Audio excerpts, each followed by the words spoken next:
Hello YouTube! Today I'll be coloring Bob's Burgers fan art that I've drawn with Copic Markers. For this fan art I did the sketch in my sketchbook, inked it in my sketchbook, then moved it on over to Photoshop so I could add a background. I wanted it to be a full drawing with a solid colored background, but I didn't want to waste that much ink. When I had printed out this drawing, I noticed some fadedness in the blue background. If you notice, you'll see little white flecks where the printer didn't print a very smooth finish. I was okay with that. I thought it looked cool. And I thought it would be great once I colored in Jimmy and Tina on the hearts, because it would create a sense of separation from the background and the foreground. Because the background would look kind of like a badly printed magazine, but the foreground would have the nice, smooth, bright colors of Copic Markers.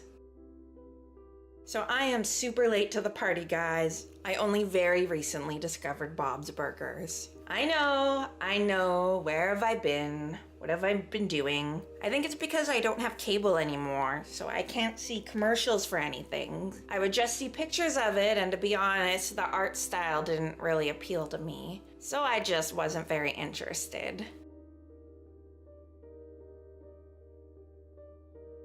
I think what finally made me decide to check out Bob's Burgers was seeing all my friends post about this Tina Belcher character and how weird and awkward and confident she was. There was something very charming about her to me, so I finally just went on to Netflix and checked it out, and it blew my mind.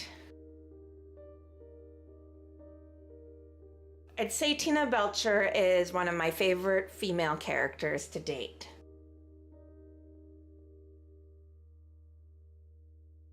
I love that she is an actual awkward teenage girl. Most of the time, being a teenage girl sucks. Like, no matter who you are, even if you're like super popular and beautiful, there are days where you will feel awkward as heck. And I feel like Tina Belcher encompasses all those feelings in just one very creepy, weird, likable girl. Something that really cracks me up about this show is her relationship with Jimmy Jr. They really make me think of real 13-year-olds, with her so obsessed with love and romance and, oh, Jimmy Jr., I love you. Whereas he's just a normal 13-year-old boy who wants to focus on the things he likes.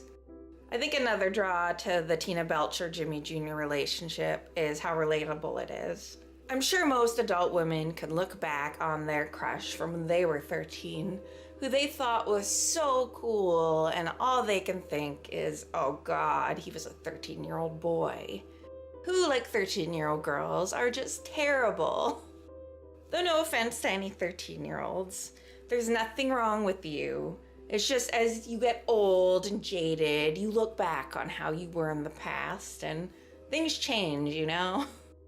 I thought it would be really fun to draw Tina and Jimmy in a cutesy shoujo anime style. I'd say the idea for this drawing is almost what Tina Belcher would fantasize about when she thinks of her and Jimmy.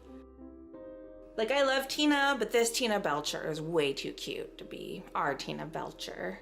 I'd say Jimmy Jr. is too good looking in this photo because he looks like such a nerd in the TV series, but enough people have mentioned him being good looking in the TV series. I guess I just automatically accept in their world he's a good looking boy, so that should transfer over to the anime him.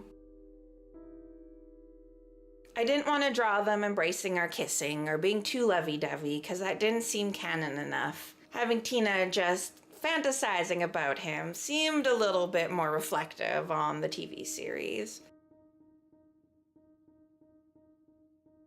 I tried to keep the background in mind when I was choosing my color scheme. I wanted everything to be very unified, so I didn't go too out there. Like for the hearts, instead of making them a traditional pink or red, I gave them an orangey yellow hue, partly to match with Jimmy Jr.'s shirt and hair, and partly to create a link around him, because for Tina, Jimmy Jr. equals hearts.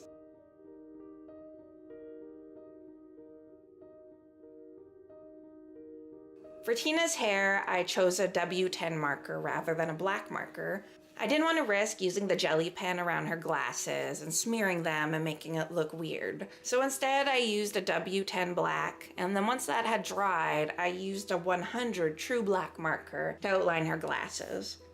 You can't see the difference between them very well on the video, but in the real drawing it's much more obvious. Once complete, I highlighted some areas with my Sakura Jelly Roll pen. When choosing Tina's pose, I was really just trying to make her look awkward as possible. Her fingers are twisted and clutching her skirt. She doesn't have a very confident stance. And I made her mouth wide open because one of Tina's signature things to me is when she goes, when she's nervous. I wanted to reflect that in this drawing.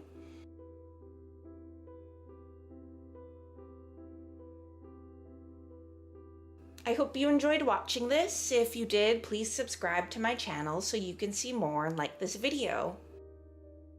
And if you have any Bob's Burgers fan art, especially fan art of Tina, please let me know. I would love to see it.